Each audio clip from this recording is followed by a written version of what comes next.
श्री गणेशाय नमः। श्री दासगणु महाराज विरचित श्री गजानन विजय ग्रंथ हिंदी अनुवाद। अध्याय 1। श्री गणेशाय नमः। जय जय हे उदार कीर्ति, जय जय हे प्रताप ज्योति, गौरी पुत्र मयूरेश्वर, जय जय हे गणपति। कार्यारंभ में स्मरण आपका करते सकल जन, साधु संत सत्पुरुष और सकल विद्वज्जन। आपकी कृपा में है शक्ति, विपदाएं है भस्म होती। अग्नि के आगे है भगवन, कपास कभी क्या टिक पाती। अंत आपके चरणों पर वंदन करता हूँ सादर, दास गणों के मुख से रचना पद्य की कीजिए सुंदर। मैं अज्ञानी मंदमती, नहीं काव्य की व्युत्पत्ति, मेरे हृदय में वास कीजिए, होगी अवश्य कार्य पूर्ति। अब आदि माया सरस्वती, ब्रह्म की जो है प्रकृति, ब्रह्म कुमारी शारदा है कवियों को जो ध्येय मूर्ति। उस जगदम्बा के चरण उनका करता हूँ स्मरण, मुझ बालक पर गर्व करना साष्टांग करता हूँ नमन। आपकी कृपा अपरिमित, पंगु भी चढ़ जाए पर्वत, गूंगा भी देने लगे मधुर भाषण अस्खलित। कलंक न पाए लगने आपकी अगाध कीर्ति में, दास गणों की मदद कीजिए पावन ग्रंथ की पूर्ति में। अब हे पुराण पुरुष, हे पांडुरंग, हे पंडरीश, पाही माम दीन बंधो, हे सचिदानंद रमेश। आप सर्वसाक्षी जगदाधार, आप ही व्यापक चराचर, आप ही सर्वत्र भगवन, आप ही कर्ता सर्वेश्वर। जग जन जनार्दन, एक आप ही परिपूर्ण, आप माता आप पिता, आप सगुण और निर्गुण। समझ न पाए ज्ञानी भी अगाध महिमा आपकी, यह कश्चित फिर दासगणों मूली है किस खेत की। राम की जब कृपा हुई, वानरों में शक्ति आई, यमुना तट पर गोकुल में गोपों की ताकत बढ़ गई। आपकी कृपा के लिए संपत्ति नहीं चाहिए, आपके चरणों में केवल अनन्य होना चाहिए। हे देव, आपकी यह कीर्ति संत गाते हैं करुणामूर्ति, अंत आपके द्वारा आया विन्मुख ना हो मेरी भक्ति। संत चरित की करते पूर्ति, सहायता करो रुक्मिणीपति, शिखर तक ग्रंथ ले जाइए मेरे हृदय में कर बस्ती। हे भव भवांतक भवानीवर, हे नीलकंठ, हे गंगाधर, सर पर वरद हस्त रखिए ओमकार रूप त्र्यंबकेश्वर। आपकी सहायता होने पर काल से भी है नहीं डर, लोहे को सोना बना देता पारस केवल स्पर्श ही कर। कृपा आपकी पारस है, लोहा यह गणुदास है, अपने पुत्र को आपने करना नहीं निराश है।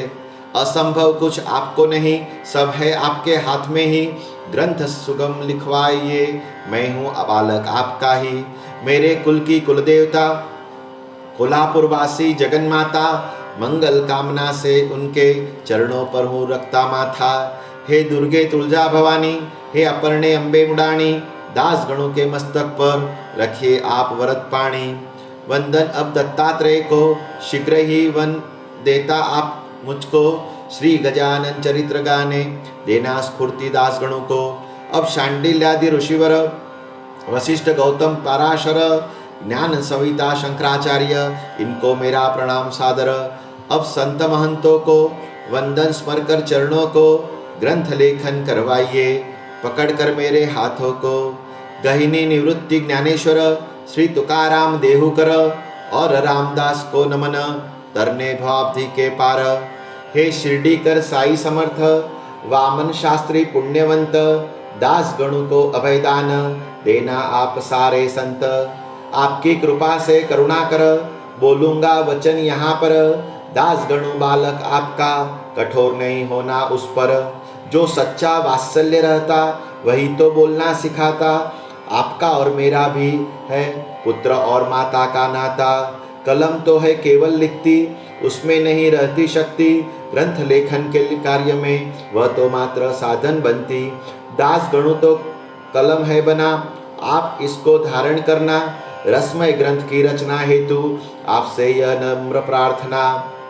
अब श्रोता जन सावधान, संत कथा कीजिए श्रवण, स्वयं के कल्याण हेतु एकाग्र अपना कीजिए मन। संत महंत धरती पर चलते बोलते हैं परमेश्वर, दाता है वे मोक्ष पद के, और वैराग्य के सागर। संत तो है सन्निधि की वास्तव में सुंदर मूर्ति, श्रोताओ सुनिए संत है अमोल राशि कल्याण की। संत चरित्र का श्रवण शांति से करो भक्तजन, धोखा कभी किसी को भी देते नहीं संत जन। ईश्वरीय तत्व के ये संत ही मार्गदर्शक है, अमोघ ज्ञान के भी ये संत ही संग्राहक है। संत चरण में जिसकी मति उसका ऋणी है रुक्मिणीपति, संत चरित्र सुनने हेतु मन को मल से देना मुक्ति। भारतवर्ष में आज तक हो गए हैं संत अनेक, किसी अन्य देश के माथे नहीं ऐसा भाग्य लेख।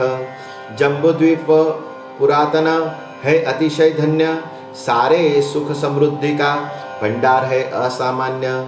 उसका है ऐसा कारण इस भूमि पर संत चरण, अनादिकाल से आज तक पढ़ते आए हैं पावन। नारद ध्रुव कयाधु कुमर, उद्धव सुदामा सुभद्रावर, अजाशत्रु धर्मराजा, महाबली अंजनी कुमर, शंकराचार्य जगतगुरु, पदंतों के कल्पतरु, इसी भू पर प्रकट हुए आध्यात्म विद्या के मेरु। मध्व वल्लभ रामानुज, जिनके ऋणी अधोक्षज, निज सामर्थ्य से रक्षण धर्म का करते थे दिग्गज। नरसिंह मेहता तुलसीदास, कबीर कमाल सूरदास, गौरंग प्रभु के वर्णन में असमर्थ है गणुदास। जिसकी भक्ति का अंत नहीं, राजकन्या वह मीराबाई, विष प्राशन कर गए उसके लिए श्री शेषशाही। गोरख मंछेंद्र जालंधर, जो है योग योगेश्वर, ग्रंथ उनकी लीला का है नवनाथ भक्ति सार। प्रबल जिनकी हरिभक्ति, जिन पर थे प्रसन्न श्रीपति, वे जनी कानो संत सखो, नामा नर हरि सन्मति। चोखा सावता कुर्मदास, दामाजी पंत पुण्य पुरुष, जिनके कारण बेदर में हरि ने लिया महारवेश। मुकुंदराज जनार्दन, बोधला निपट निरंजन, महीपति ने पूर्व में किया इनके चरित्र का गायन। सकल चरित्र नामावली देना यहाँ न है जरूरी, भक्ति विजय भक्तमाला के पठन की विनती प्रेम भरी। तत्पश्चात जो संत आए उनके चरित्र मैंने गाए, वे तीनों ग्रंथ पढ़िए ताकि आप समझ पाए। उन संतों के ही स्तर के है श्री गजानन शेगांव के, चमत्कार लोकोत्तर है इस अवतारी पुरुष के। पूर्व में जो मैंने गाए संत चरित्र जो बताए, सारांश रूप में ही तीन ग्रंथों में वर्णित किए। श्री गजानन की महिमा सविस्तर चाहो कहना, मेरे सौभाग्य में लिखा है महाराज का चरित्र लिखना। अकोट के सानिध्य का संत सर्वप्रथम था लिया देख, वही क्यों पीछे रह गया कारण सुनिए विचारवंत। पूरी माला पिरो लेते, अंत में मेरुमणि जोड़ते, अंत इस चरित्र की रचना रह गई पीछे। शेगांव नाम का वराड़ में, ग्राम खामगांव तहसील में, चारों और प्रख्यात है व्यापार के संबंध में। छोटा है तो क्या हुआ, वैभव से संपन्न हुआ, साधु के कारण नाम इसका त्रिलोक में अमर हुआ। शेगांव सरोवर के अंदर गजानन कमल खिला सुंदर, जिसकी सुगंध फैल गई अखिल ब्रह्मांड के अंदर। शेगांव के खदान का हीरा गजानन नाम का, अल्पमति में वर्णन अब करना चाहता हूँ उसका। अब गजानन चरित्र सुनिए, उनके चरणों में प्रेम रखिए, उद्धार अवश्य होगा आपका, बात कदापि न भूलिए। श्री गजानन कृष्णधन, मयूर आप हो श्रोते जन, चरित्र नीर बरसने पर नाच उठेगा आपका मन। भाग्यवान ही है निशंक शेगांव के नागरिक, तभी तो उन्हें प्राप्त हुआ गजानन रूप माणिक। संचय अगर हो पुण्य का, होता लाभ संत चरण का, संत श्रेष्ठ है भगवान से, इसमें नहीं रखना शंका। आकर पंढरपुर में रामचंद्र पाटिल ने मुझसे की है प्रार्थना, कार्तिक की वारी में मेरे मन की इच्छा थी गजानन चरित्र गाने की, लेकिन इस कार्य की जुगत नहीं लग रही थी। पूर्ति अवश्य होनी थी मेरी इच्छा की, अतः महाराज ने रामचंद्र की यहाँ पर थी योजना की। संत चरण क्या क्या सोचते हम नहीं समझ पाते, श्री गजानन तो संतों के चूड़ामणि है माने जाते। इस महान पुरुष का ठोर ठिकाना नहीं पता, उनकी जाति का इतिहास कोई भी नहीं जानता। जैसे ब्रह्मा का उद्गम जानते नहीं कोई भी जन, तेज देख उस ब्रह्म का तर्क लगता है मन। जो है हीरा तेजमान पूर्णतया प्रकाशमान, शोभा उसकी देख कर तल्लीन होने है विद्वान। खादान है कौन सी वहाँ उस पर हीरे की आवश्यकता नहीं होती, ऐसा कुछ सोचने की। अपनी तरुणावस्था में गजानन आए शेगांव में, माघ वद्य सप्तमी को शके 1800 में। लोग कहते ऐसे रामदास स्वामी के स्थल से, इस स्थल को महाराज आए हैं सज्जनगढ़ से। यद्यपि इसका भी कहीं ठोस सबूत है नहीं, लेकिन उनका तर्क कुछ निरर्थक होगा नहीं। लोग सारे भ्रष्ट हुए, अंततः उन्हें कष्ट हुए, लगता है उनके लिए ही महाराज अवतरित हुए। जग का करने को उद्धार, गजान रूप में अवतार लेकर पुनः भू पर आए रामदास समर्थ जिगदाधार।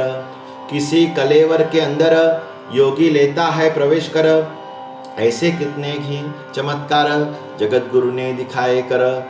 गोरखपुड़े करकट में, कानिफा गजकर्ण में, चांगदेव नारायण दह में, बिना योनि के ही जन्मे। अवश्य हुआ यहाँ पर वैसा ही कुछ चमत्कार, महाराज को ज्ञात था योग का हर एक प्रकार। उनकी लीलाएं पढ़ने से समझोगे भली प्रकार से, योग की महिमा अगाध है अन्य सारे साधनों से। शेगांव में माघ मास में वद्य सप्तमी के दिन में उदित हुआ यह ज्ञान सूर्य पदंतों को उद्धरने।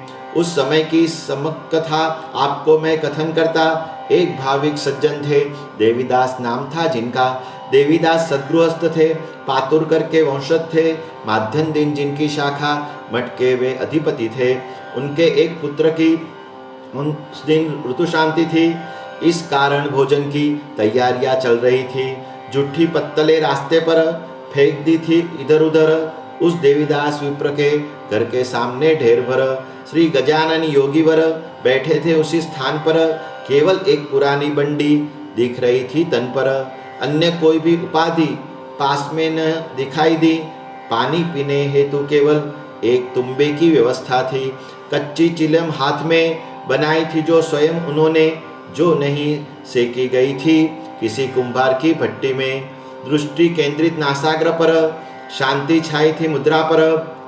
प्रातः काल के बाल रवि सम तपोबल था शरीर पर। मूर्ति पूरी दिगंबर, भाव नहीं था आप पर। रुचि अरुचि दोनों उनसे कोसों हो गई थी दूर।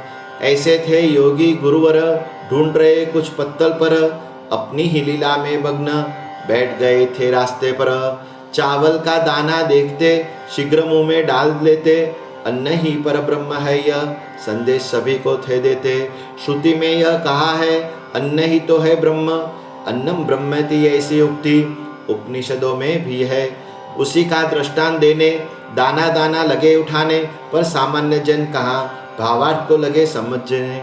बंकटलाल अग्रवाल उस रास्ते से जाने लगा, अपने एक मित्र के साथ यह प्रकार देखने लगा। कुलकर्णी दामोदर पंत सज्जन मित्र विचारवंत यह प्रकार देखने लगा। नजर से आश्चर्य युक्त देखकर उनकी अजीब सी चर्चा करे दोनों ऐसी। इसकी यह कृति तो दिख रही है पागल जैसी। यह अगर याचक होता भोजन पात्र मांग लेता। देवीदास भी सज्जन है, वह तो इसे सहर्ष देता। द्वार पर जो याचक आए बुद्धिमान उसे नहीं लौटाए। इसकी इस कृति से हमें कुछ भी समझ नहीं आए। बंकट ने पंत से कहा, खड़े रहकर हम यहाँ इसकी कृति अजमाइए, देखेंगे क्या कर रहा। सच्चे साधु का हर काम होता है पागल के समान, ऐसा भागवत के अंदर कह गए व्यास महान। आचरण से भले हो पागल, ज्ञान इसका है विमल। ज्ञान का यह प्रत्यक्ष भंडार दिखता है निर्मल। विचारों का आदान प्रदान करने लगे दो विद्वान। पारखी को ही होता है रत्न परखने का ज्ञान। रास्ते से कितने लोग गए पर कोई ना देख पाए इन दोनों के सिवाय। कारण इसका सोचिए, कांच और हीरा मिलकर रखे जो एक स्थान पर, हीरा ही उठाता पारखी कांच को छोड़कर। बंकटलाल अग्रवाल थोड़ा सा आगे आया। विनय पूर्वक उसने फिर श्री गजानन को प्रश्न किया। समझ में न आए कारण पत्तल में क्यों करते शोधन? भूख लगी हो आपको तो हम है ले आते भोजन। बंकट ने ऐसा प्रश्न किया। महाराज ने न उत्तर दिया, बस ऊपर उन दोनों के तरफ दृष्टिक्षेप किया।